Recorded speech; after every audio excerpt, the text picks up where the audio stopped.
Hello everyone and welcome back to this tutorial on how to start Black Shark 3 Ka-50. Ka-50, it's one of the flagships of attack helicopters in Russian Federation. Um, is it equal to Apache? No. Apache AH-64D, it's the most highly advanced helicopter on the planet. But Black Shark, for a single seater, uh, can truly give a lot of trouble to the tank battalions, right? This is a tank killer. But in terms of radar system, uh, of course, Apache helicopters, AH-64D, it's the most technologically advanced. Uh, but don't underestimate this helicopter. Okay, it's still gonna give a lot of hard time to your enemies on the ground. Well, during the war in Ukraine, this helicopter was used, and it caused significant damage to the tanks that Ukrainians were using. But also, some of these have been shut down. Quite a few of them have been shut down that I know of. I mean, I don't know the statistics. I can only go by what I have heard. But during the war, you're going to lose some, even the top of the line helicopters, you're going to lose. Even did we, uh, you know, during the Afghanistan war, we lost some, uh, highly technically advanced uh, helicopters here and there. I don't know what the number is, but it happens. The wrong place, wrong time. People make mistakes, and don't see the enemy coming and trapped, and sure, happens. But we're not here to talk about which helicopter is better at the combat. Uh, I said this before, and I'll say it again. Uh, it's not the plane; it's the pilot. It's not the helicopter; it's the pilot. It depends on how good the pilot is at strategy and coordinating the attacks, evading the enemy. That's really it's throughout the experienced pilot. You could have the most technically advanced plane on the planet. I'll give you one example. If you put somebody in the F-22 Raptor, an F-22 Raptor, we all agree is the highly top secret, advanced stealth fighter that we have. But if you put a unexperienced pilot, well, that F-22 Raptor doesn't mean anything. But this is just my opinion, my observation. I'm not here to talk about politics. I'm not here to hold the Russian flag or the Ukrainian flag.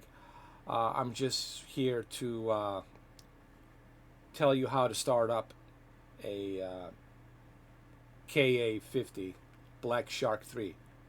I believe this is a third generation of a Black Shark Ka-50. So we're going to go ahead. We're going to start. Sorry for the long introduction. It's just the way I do things. Okay. I just want to kind of explain to you what we're dealing with here. Good morning.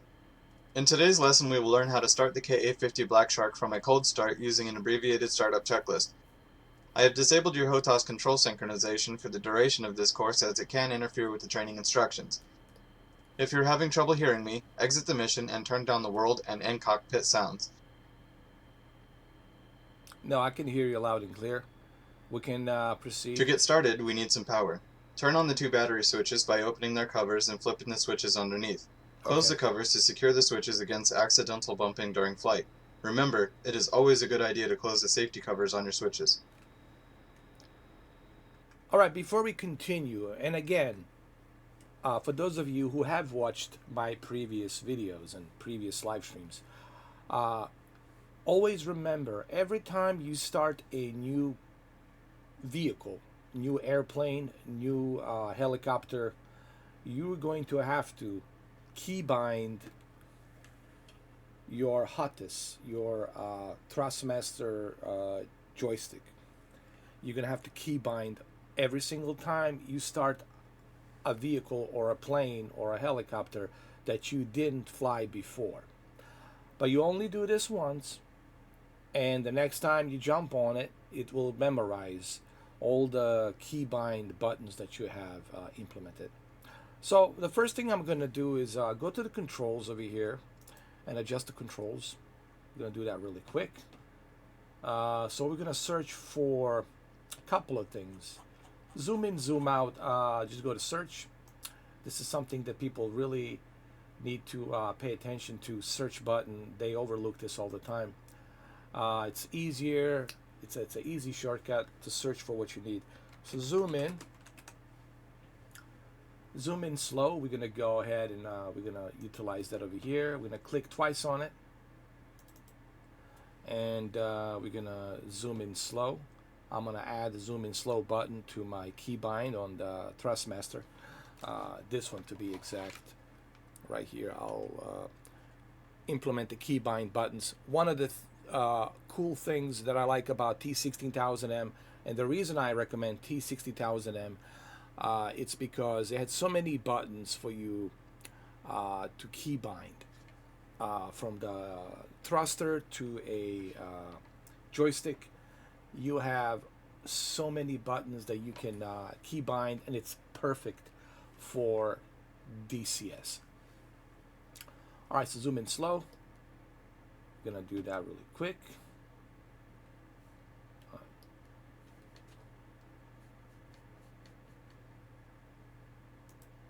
Just give me a second. I was on the wrong thing over here. Got to go to the throttle. Zoom in slow. There it is.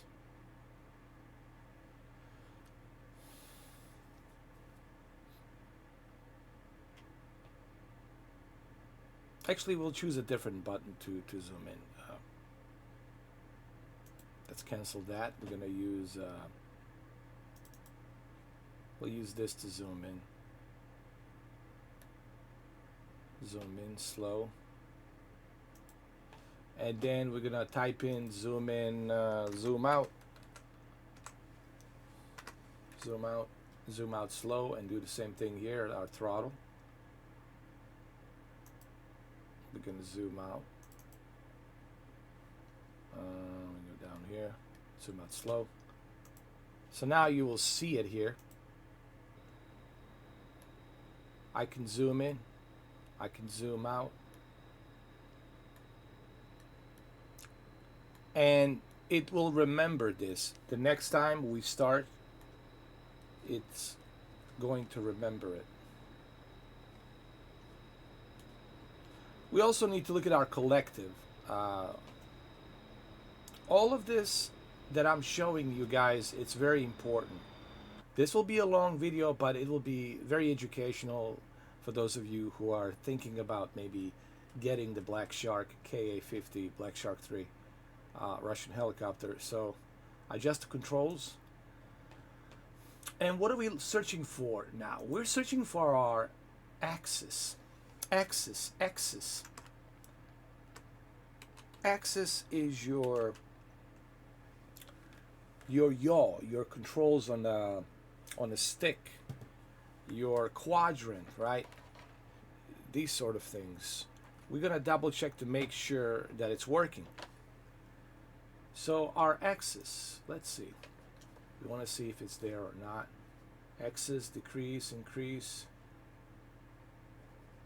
But we're looking for our collective. Let's see if collective is there. Collective, clutch, lock, release. Collective down, collective up. Alright, so we're going to use our throttle. Collective down, collective up. Let's see. Collective up, collective down.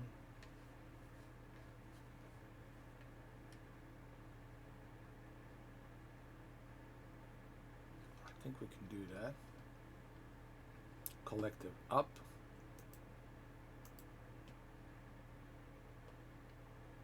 I don't know, we don't want to take that. Collective up. How about we do this? Collective up, collective down, collective down.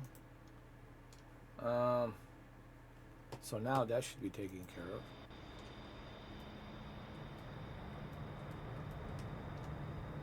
Okay.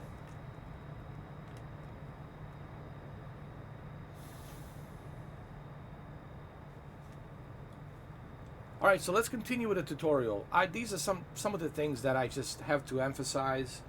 They're very important in order for you to get this properly started. I like to do things properly. I don't like doing things, excuse my language, half-assed.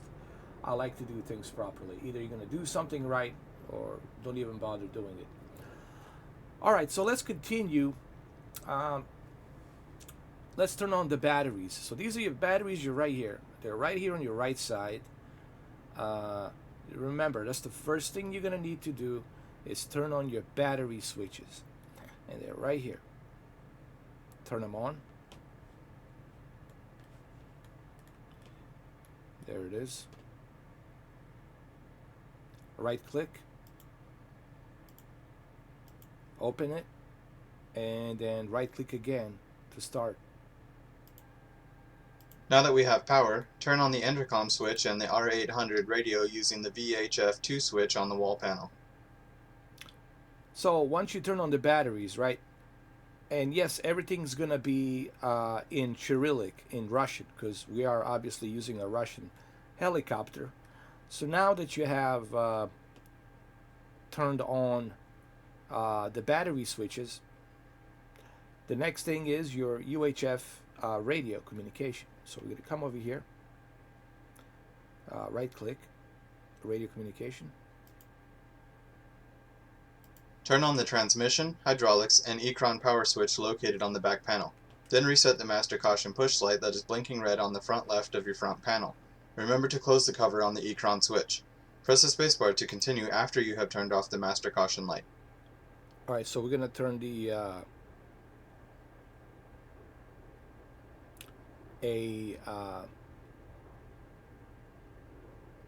Ecron switch, which is right over here, for our hydraulics. Close it. And then, which is going to be right here in the back on your right side. It's going to be right here so you can remember it. It's going to be right over here. And then we have to acknowledge this button right here for our hydraulics Ecron switch, meaning that it's working, that it's turned on. So it's letting you know that it's turned on.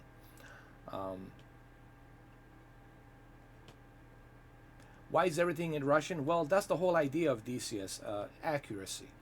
The WAGs will never put anything on his platform unless there's documentation of accuracy, meaning this has to be 100% accurate, and if it's not 100% accurate, you're not going to see that on DCS. Versus Microsoft Flight Simulator, they can put any kind of fake stuff. Not that there's anything wrong with that, but that's the distinguished differences between DCS versus Microsoft Flight Simulator, right? And others.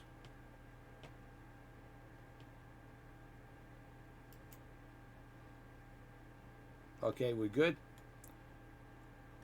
And we're going to continue. So let's go rehash this really quick. So first thing first, you turn on your batteries, right? And after you turn on your batteries, then you go ahead and turn on your UHF communication. And after you do that, you come over here and turn on your Ecran hydraulics, right? Which is right over here. You turn them on. And then you go over here to acknowledge it to make sure that it's working, your Ecran, that your Ecran is turned on and it's ready to go. So now we're going to move on to the next step. Next, turn on the K041 targeting control system on the left panel and the ABRIS power switch on the front panel. So KO0, I'm sorry, KO041 is your targeting system. We'll just call it K041. I'm going to turn that on. There it is, starting the BIOS. It's your targeting display, kind of like TADS in Apache. Target tactical situation display, TSD. I'm sorry, TSD. TAD is the target advanced display that's used for camera, but TSD, it's similar to TSD. TSD on the Apache AH64D, which stands for Tactical Situation Display. So there you go right here. CPU's okay, memory's okay, video okay, mounted flash okay, booting, EDOS is ready, ABRIS started performing full test. So now it's performing a full test. So we have to turn on that KO41 switch. Remember, we talked about that. So first thing first, you turn on your display, which is right over here. Make sure that it boots up. And once it's done booting up, okay, then you come over here on your left, and then you turn on your K041. Right click on the mouse. Can you guys see it? Right there. Turn it on. Turn on the standby attitude indicator and the fuel gauge, then turn on the fire suppression systems by opening the cover and right-clicking the switch to ensure it is in the operation mode. Alright, so he's asking us to turn on standby attitude indicator and the fuel gauge to turn on the fire suppression. Alright, so we're going to do that. We're going to start over here first.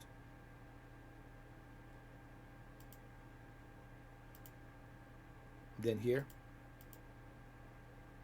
And then come over here. Now move the APU shutoff valve to the open position and turn on the forward and rear fuel boost pumps. So APU, so it's your auxiliary port. So this is your engine. This is what's gonna turn on those propellers, those twin blades that they have. Let me show you the twin blades really quick. Alright. So these are the twin blades that I'm talking about right here. So that's why you're using that APU. We're going to turn it on.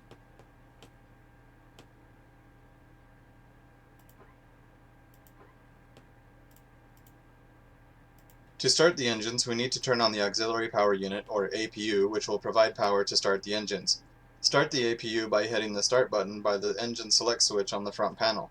Then release the rotor brakes by moving the rotor brake handle down. You should hear the APU start up after a couple seconds. Although not necessary for this mission, now is an excellent time to shut the cockpit door. You can do so by pressing right control and C. This will help keep some of the noise down for the rest of the training. So we can close down the cockpit.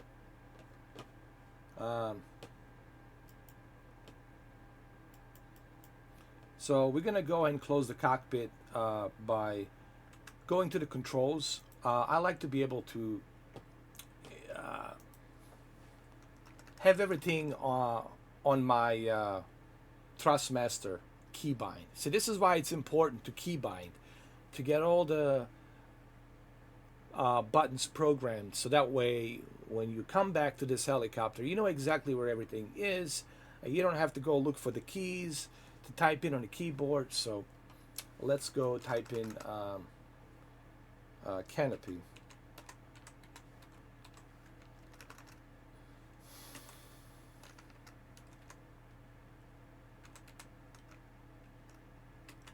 Close cockpit door, close. Of course not canopy, it's the cockpit door close. It's a Russian helicopter, so I'm going to put in cockpit door open close. We're going to use the buttons here. We're going to use it on actually on here on our joystick, and right here. Actually, let it be.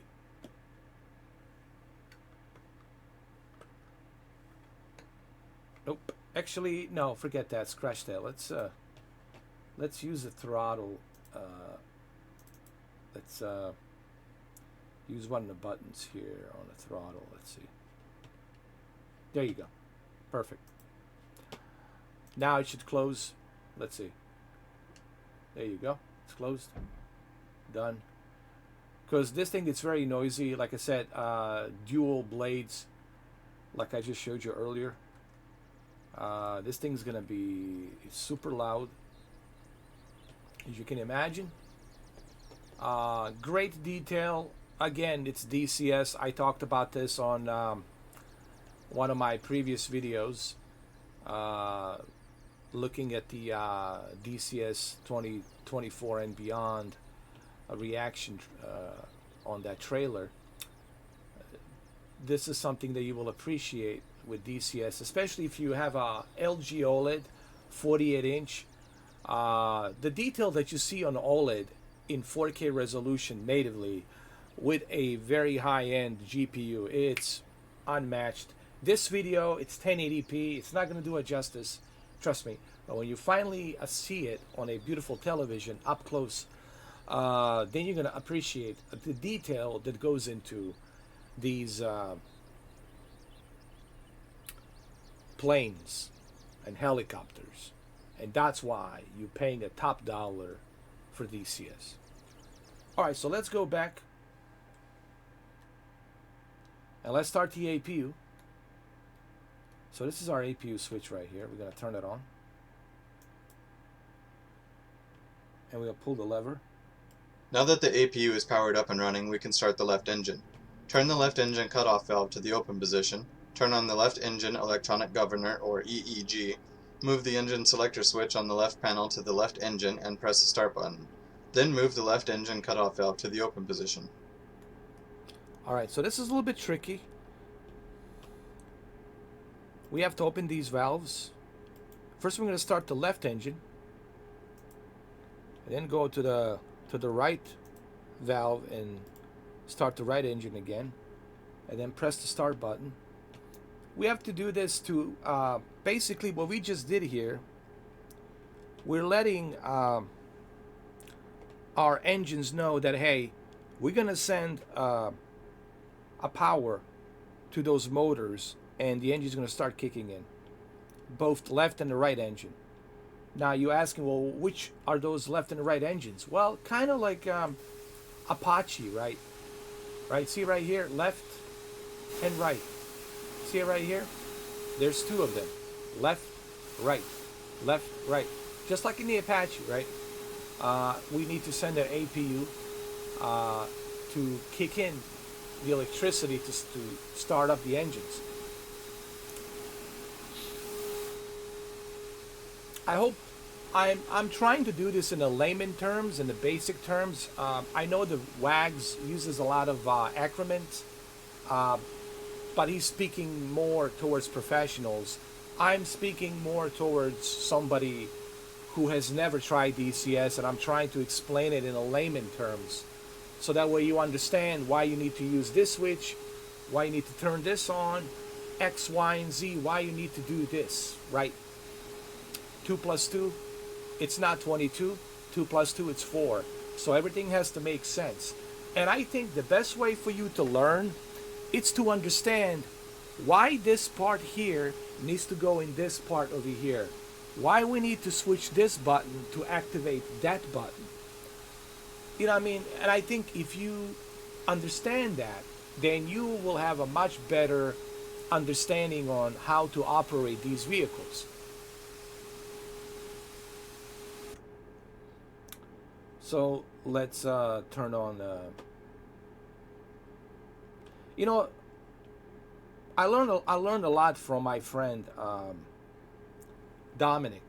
You know, one thing that Dominic showed me is, because Dominic's gonna be a pilot, he's into the aviation, and one of the things that Dominic showed me was you have to understand what all of these acronyms and what all of these switches means, and why do you need to use them.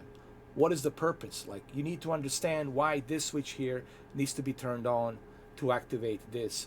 And it's true. So I thank, my big thanks to Dominic for teaching me that, to understand why you need to do this to start this, X, Y, and Z.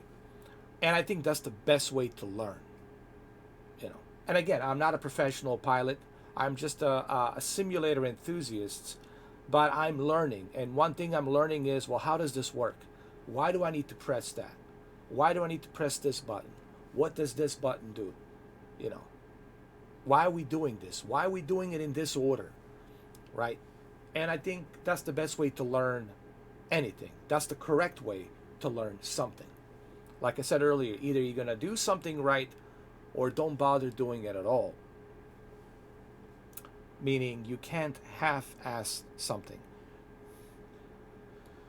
All right, so now that we got the left and the right engine activated, now we're going to turn on the APU. And remember, everything's in Russian, as it should be. Cyrillic. People ask why? Well, because it's a Russian helicopter and everything will be in Russian.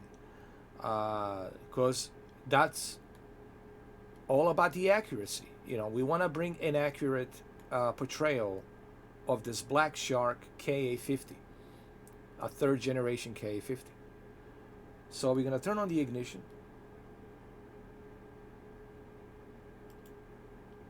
There we go. I mean the APU, I'm sorry. And then we're going to acknowledge it and start it. And we're going to pull the lever.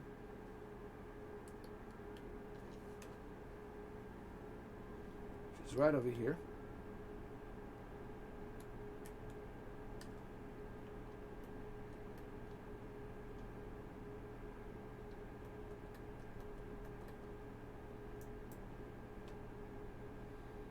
You can see that the blades are starting to spin. Here, let me show you. Great job. You should make sure that the engines power up to around 70% in under 60 seconds. You should see your engine exhaust gas temperatures indicated by the top gauge start to heat up. In addition to your engine RPM and temperatures, you should also have noticed your rotor blades have begun to spin as well. And now we have it. Repeat the steps for the right engine startup.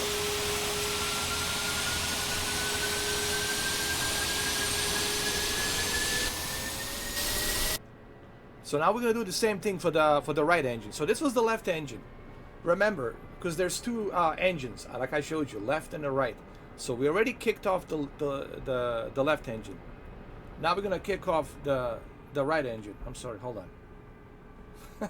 Now we're going to kick off the right engine. We're going to do the same procedure. I made a mistake. I moved my quadrant, and I shouldn't have done that. That was a no-no.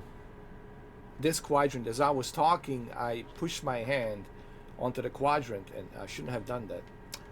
All right, so we're going to do the same thing for the right engine. We did the left, now we do the right. Do the same thing. Pop this open. Turn it on. Turn it on.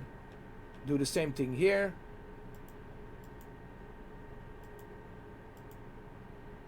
Turn on the APU. And pull up the lever for the right engine. And brothers, sisters, we're ready to rock and roll. That's it.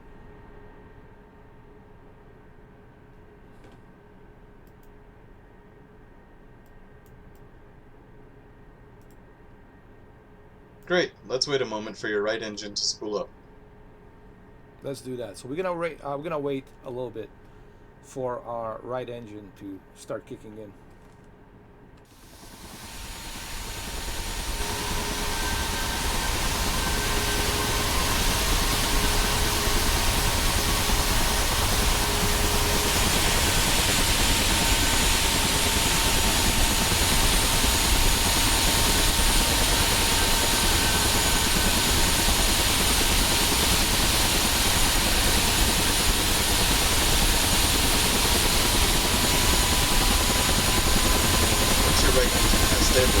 shut down the APU by pushing the APU stop button next to the engine selector and close the APU fuel shutoff valve located on the right side panel. So this is very important. As you remember, like even on some of the airplanes like F-18 and F-16, you need to turn off the APU. You only use the APU to start up the engines. Once you start up the engines, you don't need that APU anymore. You can turn that off. So you turn off the APU, which is the auxiliary port, to start your engines. So you turn off that. Basically, it's the electricity that helps kickstart your engines. Turn it off. Same thing here. Turn on the Inertial Navigation Unit, or INU, located on the back panel. So this is your navigational unit. This is probably going to turn on the display.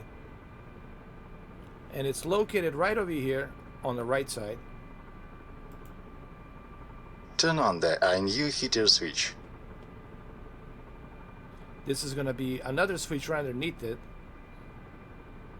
to turn on that display. The simplified startup procedure of the Inertial Navigation Unit will automatically initiate its accelerated alignment procedure.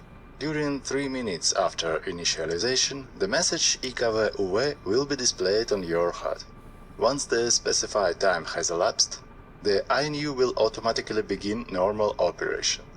However, due to the inherently low precision of accelerated alignment, coordinate calculation errors will accumulate more quickly.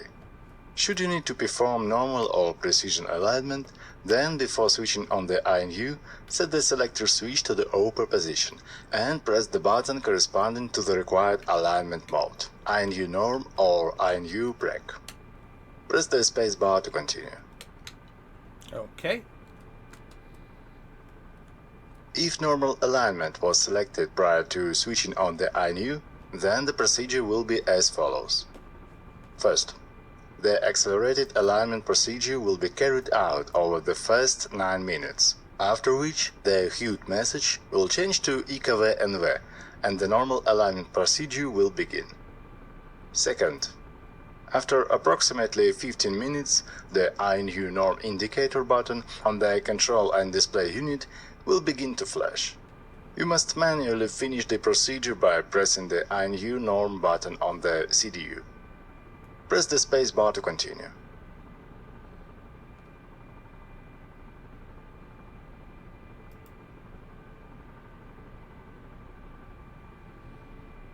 Alright, so this is navigational systems, targeting systems, and it'll take about 15 minutes to do, which is crazy.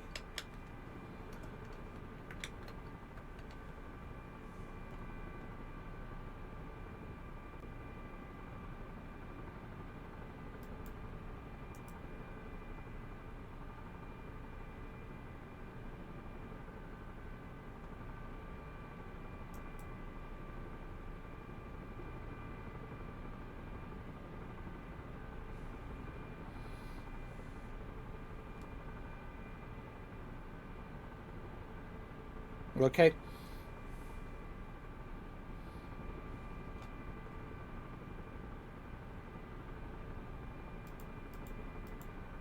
Here we go. Done. So we gotta wait for 15 minutes. I don't know if it's gonna be 15 minutes, but we'll see. So this is basically your targeting system, navigation. So you go turn right over here. That's positioned where it says RA. Then you click HB right there on the right. And you have to wait till you hear the beeping sound, and then you continue. If precision alignment was selected prior to switching on the INU, then the procedure will be as follows. First, the accelerated alignment procedure will be carried out over the first 3 minutes. Second, the HUD message will change to Ka-50 VGP, Gyro Compass Assisted Alignment.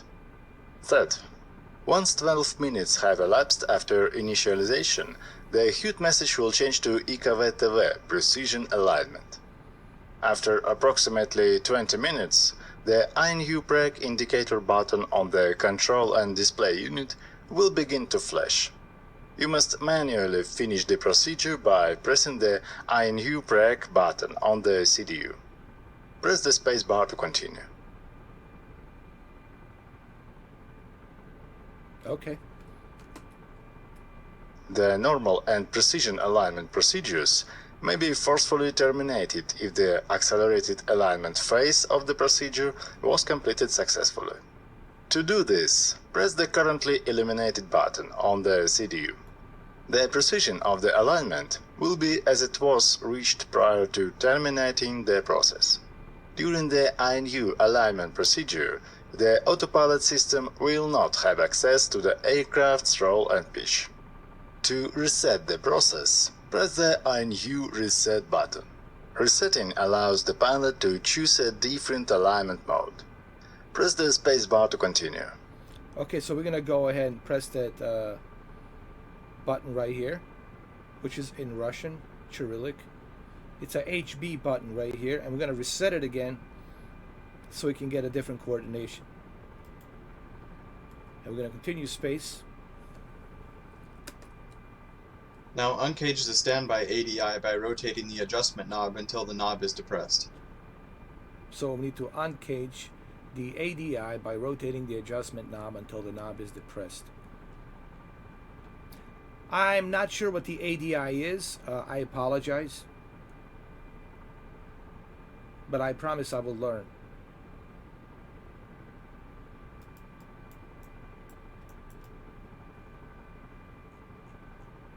Oh, it's the attitude. I'm sorry. It's the... Lower the collective to the lowest position by hitting num- or moving your HOTAS collective control to its lowest point.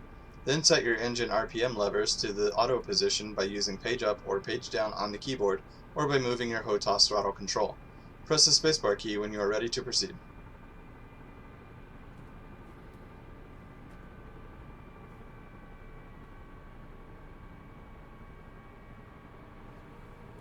Now that we have our engines ready to go, we need to turn on our AC generators on the right panel to provide power to the aircraft systems. Click on the engine dust protection switch on the overhead panel.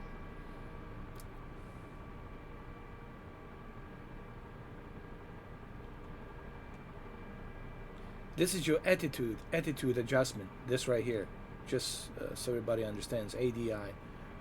So we got to turn on these engines. This helicopter has quite a lot of things to start up. So I'm going to turn off these three engines.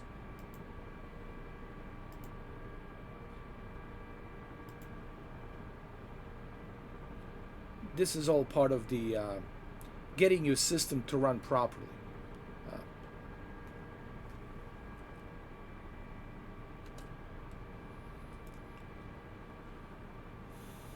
Click on the engine dust protection on the overhead panel. Should be over here.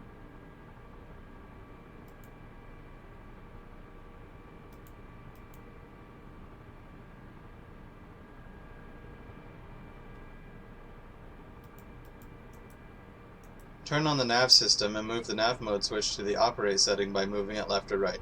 Power on the data link with the data link TLK power switch.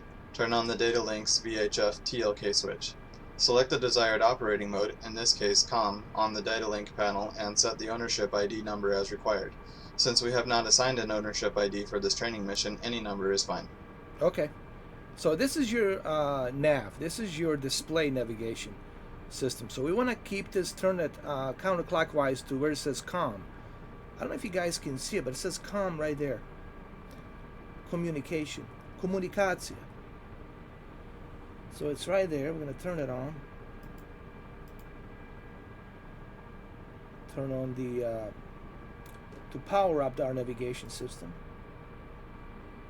And we can choose any number here, it doesn't matter.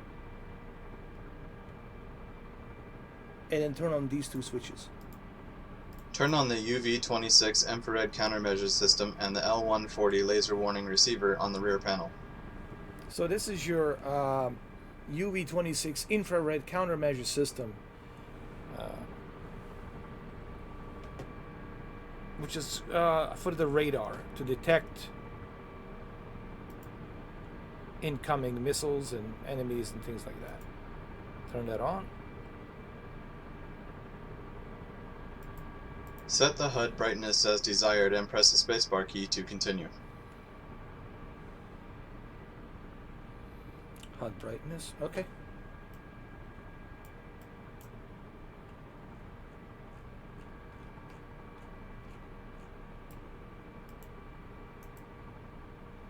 There's a HUD brightness there. I already set it up.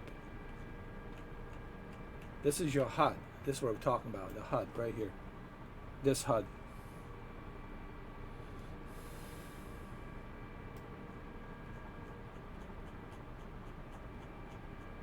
See, we can turn that on higher, brighter, adjust the brightness. There it is. And that's it.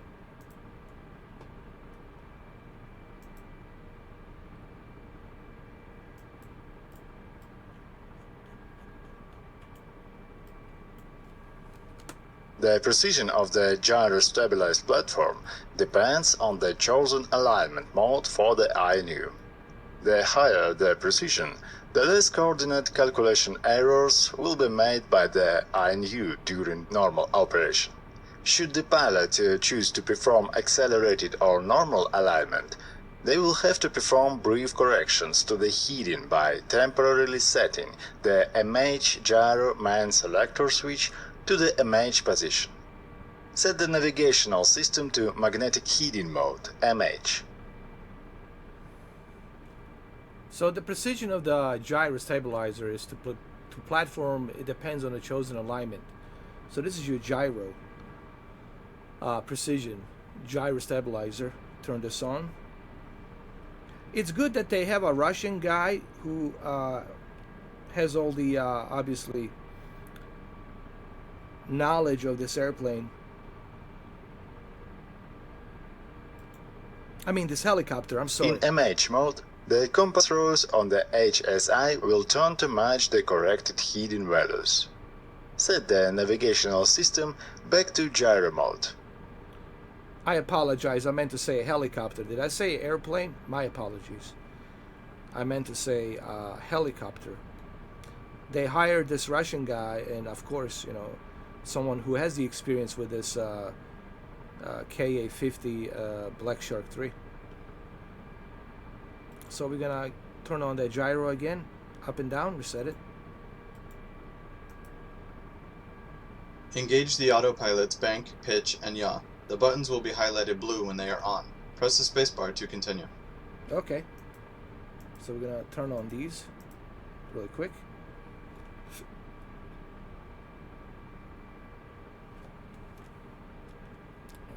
Okay.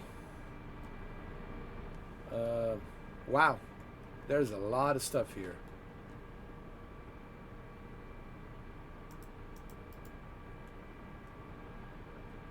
I'm gonna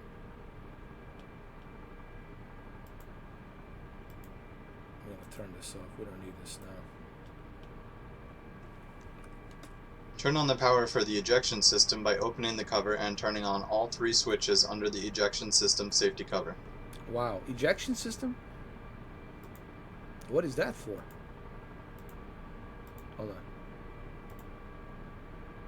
Turn on the navigation lights on the top panel and the formation lights on the right panel by moving the switch to the 100% position. Turn on the rotor tip lights and anti-collision lights on the right panel.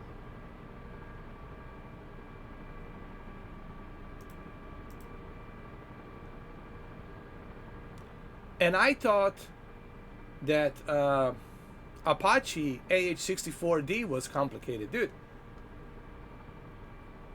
Apache AH-64D, it's walk in a park compared to what we got to do here.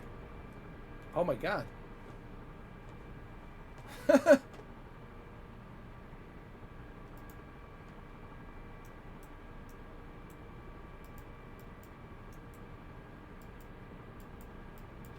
Hold on.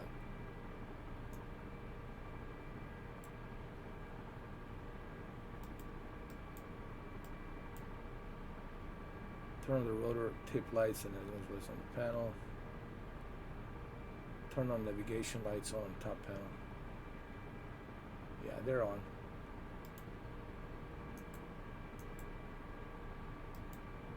They're turned on. Okay. Did I turn them on? I think I did.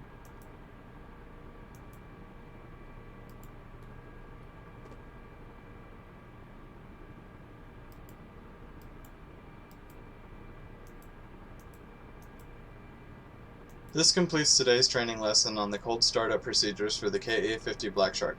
You may continue exploring the Black Shark systems, practice flying, or exit the mission when you are ready. Wow. Wow, man. 40, almost 50 minutes to get this Black Shark to start flying. This is crazy. All right, let's go ahead. Let's see how it flies. Let's do this.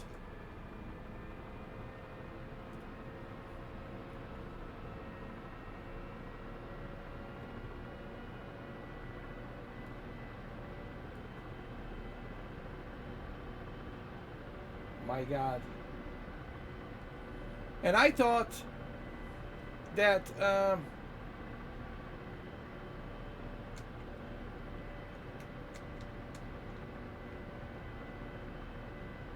there's a screen right there, and I thought that Apache helicopter was difficult.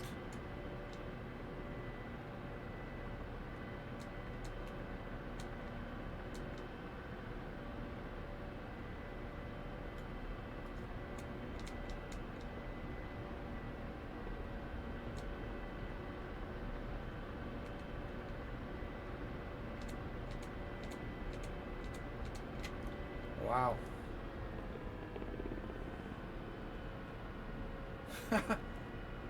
Now, just for the record, you don't have to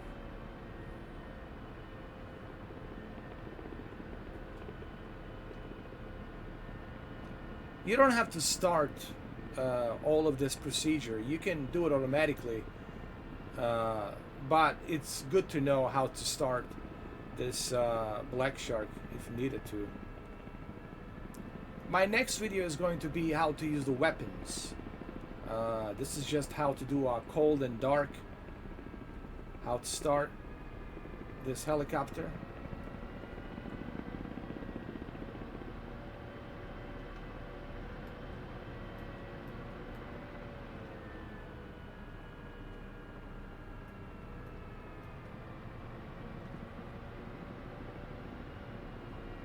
Let's look at it outside.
So far, so good. There's the monitor right there. Now, the weapon system is something that I need to study later on.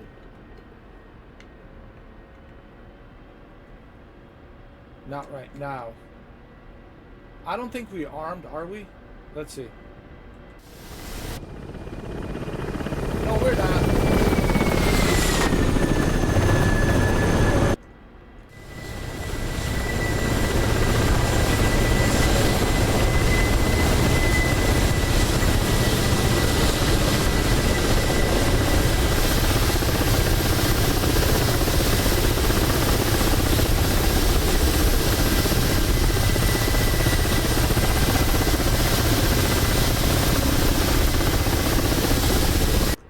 As you can see, we are not armed, so obviously we're not gonna have any weapons here.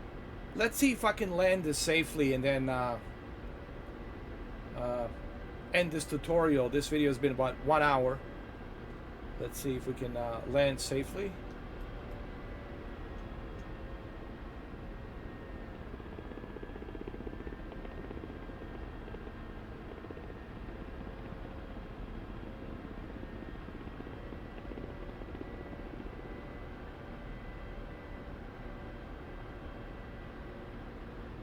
The next video will be about how to use the weapons and how to set up the weapons and how to use the targeting system.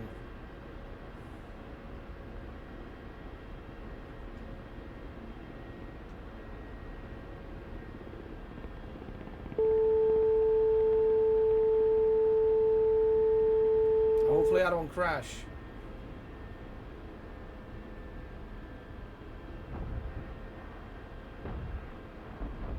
Oh no! Смотри экран. Смотри экран. I crashed. Well, that didn't go as planned. So there you have it, guys. It's a 1 hour video. I hope that this video gives you some idea what it takes to start up a Black Shark Ka-50. Obviously, it's not easy landing this thing, you know. So it took me a while. So we're gonna close this. Like I said, there's a lot of stuff here on this Ka-50 Black Shark 3, as you can see. Just to start this Ka-50 takes you about somewhere about 40 minutes. There's a lot of switches, a lot of buttons you have to turn on. It makes the Apache looks like a walk in the park, honestly. But the Apache is more technologically advanced, you know, for that matter. Well, I hope you guys enjoyed this. I hope this tutorial helps you out, gives you some idea what it takes to start the Ka-50 Black Shark 3. Now keep in mind, you don't have to do this. You can just start a mission and be up in the air, be airborne and do your mission. But I think it's good to learn this so that way you understand what all of these switches do. And this is one of the reasons I like DCS. It's so rewarding to learn how to operate these highly advanced helicopters and jet fighters and airplanes, you know. And that's what DCS does. It's all about realism, getting it right. So thank you for watching. The next video will be navigation training.